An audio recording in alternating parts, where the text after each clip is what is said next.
Subscribe now and press the bell icon. Arvind Kumar Dwivedi ji, Prayagraj से। प्रणाम महाराज। महाराज जी राधे राधे। महाराज जी, social media के इस दौर में युवाओं एवं बच्चों पर होने वाले पश्चिमी सभ्यता के संस्कृति के दुष्प्रभाव को कैसे रोका जा सकता है? उसके स्थान पर प्रयास तो अपने लोग यही कर रहे हैं, रोज प्रयास यही कर रहे हैं। और हफ्ता 10 दिन में एक बार तो ये चर्चा चली जाती है बॉयफ्रेंड गर्लफ्रेंड और लिव इन रिलेशन की। भाई ये बहुत बड़ा जहर है। हमारे देश में जहर बहुत मिठास से फैल रहा है। इसे जहर को जहर नहीं माना जा रहा, मिठास से फैल रहा है और इससे बहुत बड़ी हानि हो रही है। जैसे जो बच्चा 2-4 बच्चियों से मित्रता करके व्यभिचार किया है, वो कभी अपनी पत्नी से संतुष्ट नहीं रह सकता, वो व्यभिचारी जीवन भर रहेगा। और जो बच्ची ऐसे आचरण करती है, वो कभी अपने पति से संतुष्ट नहीं हो, वो 2-4 मित्र करेगी। और जहां ऐसा परिवार होगा, उस परिवार की हालत क्या होगी?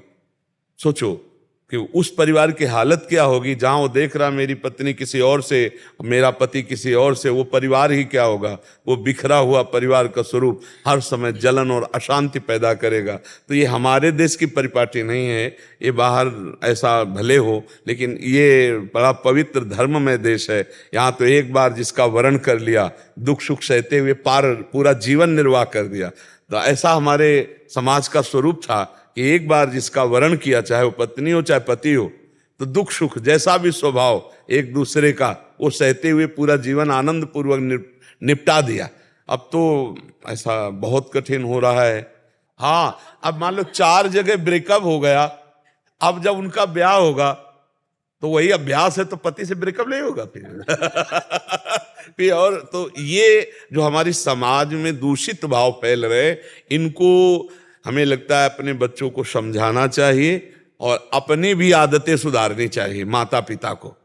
माता पिता को धैर्यवान बनना चाहिए कि हमारे आचरण हमारे बच्चों पे पड़ते हैं, और बच्चों को दोस्त की तरह बैठकर समझावे कि ये जो आचरण है जीवन में बहुत हानिकारक है।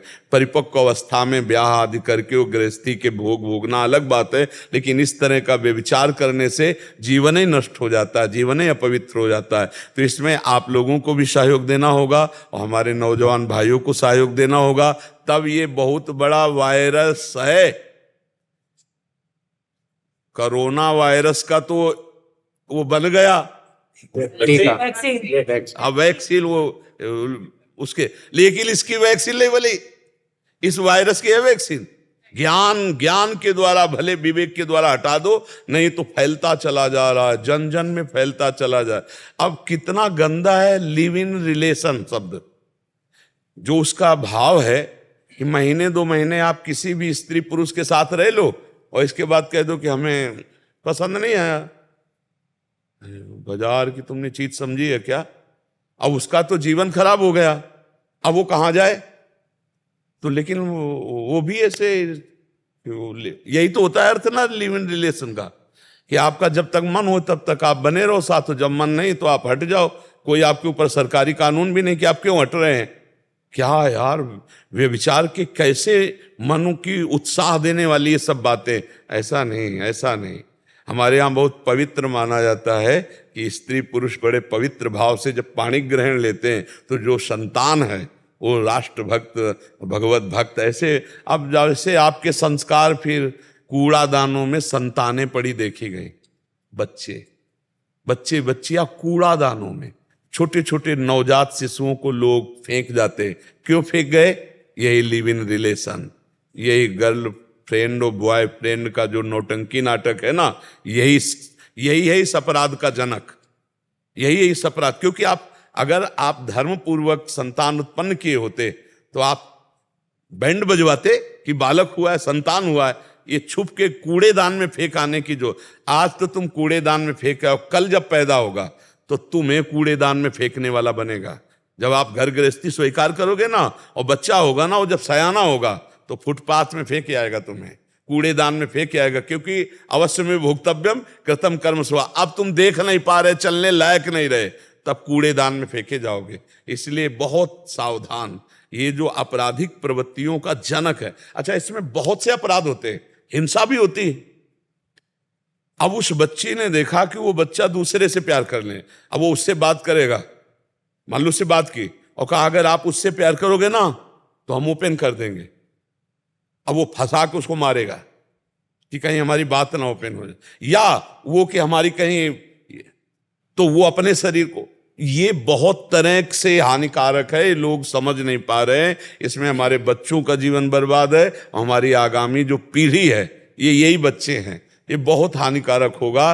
पर वो कैसे, काफी तो समझ रहे हैं जो नए सत्संग सुन रहे हैं, क्योंकि कई ऐसे बच्चे मिले जिन्होंने कहा कि हम क्लब जाते थे, क्लब जाना छोड़ करके अब हम वृंदावन आते हैं, रात में दर्शन करते हैं, आपका एकांतिक सुनते हैं, हमने सब आचरण सुधार लिए। तो ऐसे सत्संग सुना जाए और आप लोग भी सहयोग करें अपने परिवार को सुधारने का, तो इस भयानक दोष से बचा जा सकता है, नहीं तो बहुत कठिन है। ये दोष बड़े भयानक दोष है, इसलिए पहले से ही सावधान। अच्छा, बच्चे इतने स्वतंत्र हो गए हैं कि माता पिता का कोई अधिकार नहीं मानते हैं।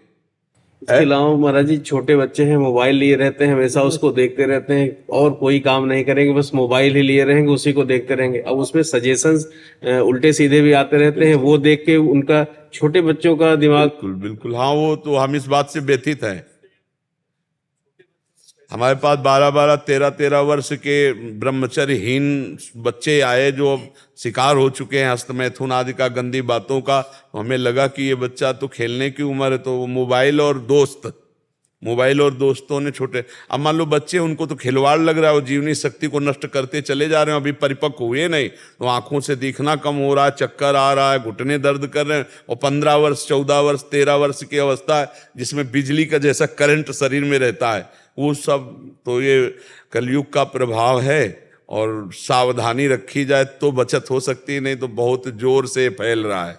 एक ही दिमाग में केवल रह गया, रुपया कमाओ और भोग भोगो। आप देखो ना कैसे इन प्रकार रुपया मिले और मनमानी भोग भोगने के मिले, यही जिंदगी ऐसा माना जा रहा है, लेकिन ये जिंदगी नहीं है। विकृति भी है। विकृति भी है, हाँ। वो कल जहां आप बैठे वहीं एक बैठे थे, उनको डिप्रेशन था, वो कह रहे थे हमें डिप्रेशन है, हम बहुत दवाइयां ले रहे, ठीक नहीं हो रहे। हम कहा आचरण ठीक नहीं करोगे तो आपका मन ही आपको डिप्रेशन का मतलब मानसिक दंड, व्यर्थ का चिंतन, व्यर्थ की कल्पना, व्यर्थ की घबराहट, व्यर्थ का भय, यही तो डिप्रेशन है ना। तो व्यर्थ का चिंतन होने का अवसर दिया, आपने गलत आचरण किए, तो इसीलिए आपकी स्थिति। आज से शुरू करो राधा राधा, आज से शुरू करो आप कि अब लो नशानी अब ना नशे हो, और अभी आपका डिप्रेशन न दूर हो जाए तो बताना। उसे कहा पहली बात स्वीकार कर, तेरे को डिप्रेशन नहीं। हमको बोल डिप्रेशन है, बोले नहीं। हम कहा तेरे को डिप्रेशन, क्योंकि स्वीकृति से होता है।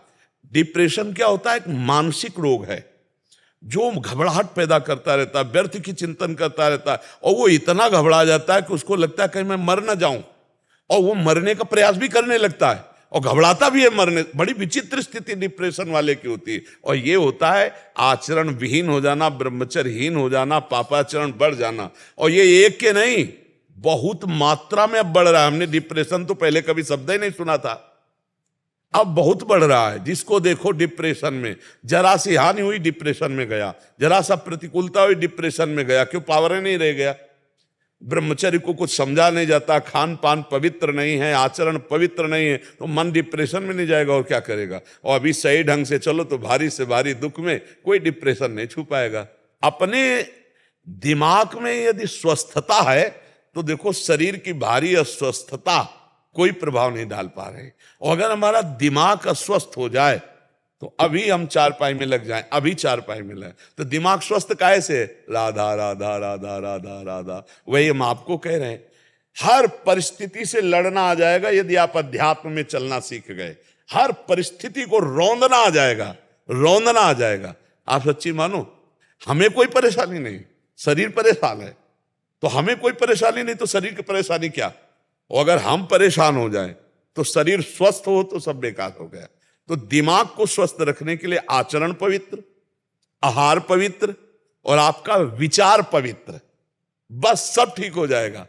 आचरण पवित्र कर लो, आहार पवित्र कर लो, विचार पवित्र कर लो, और डिप्रेशन खत्म ना हो जाए तो हमें बता देना।